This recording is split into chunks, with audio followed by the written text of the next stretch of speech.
He was Dr. Huxtable. He was America's dad. Everybody loved him. I loved him. I wanted him to be my dad. He asked me back a few times. He asked me to visit him on the set. I was not the only girl that he was doing this with. Mr. Cosby wanted me to come down for an audition for the Bill Cosby Show. The star of the show called me at my Jersey City apartment and asked me to audition for himself. I'm going to offer you a part on The Cosby Show. He had been mentoring me and grooming me. I saw Bill as a father figure. What a cool thing that he wants to help young talent. This is a dream come true. He said, well, come up to my bungalow after I'm finished shooting and we'll work on it. So he asked me, he says, before we go out to dinner, would you like a cocktail? He asked me to have a drink to relax myself.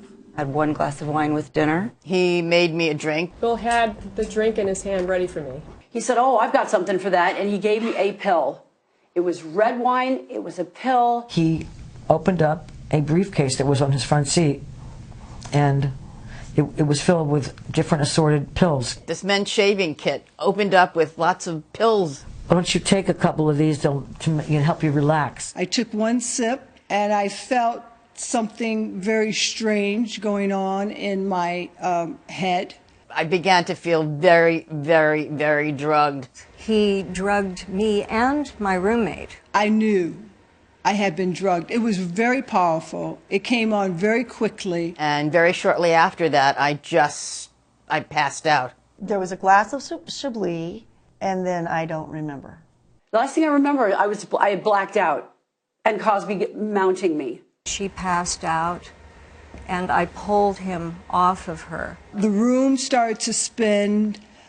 My speech was slurred. And before I knew it, I was with my head over the toilet, throwing up, in a white t-shirt and my panties, and he was looming over me in a white robe. He made me kneel down, and I'm not going to repeat what happened next. And when I came to, I was lying in Bill Cosby's bed.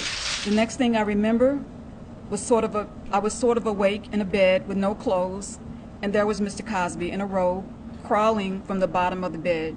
I woke up, or came to, very groggily with him removing my underwear. I do remember waking up in his bedroom, and he's naked. He was forcing himself in my mouth. The next thing I knew was 4 o'clock in the morning. I woke up in a bed, naked, bruised. There was a lot of pain in downstairs. There was semen all over me, and that my pajamas bottoms were off.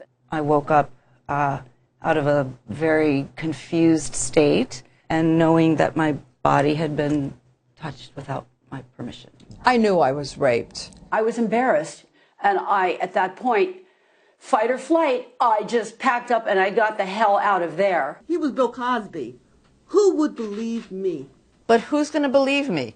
Bill Cosby, the all-American dad, the all-American husband, the person, Mr. Jello, that everybody loves. Bill, you are Jello pudding pops and Fat Albert to me. You are my childhood. He barked back instantly. Don't say that.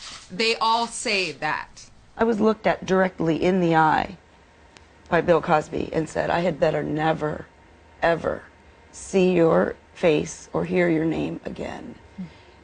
And I listened.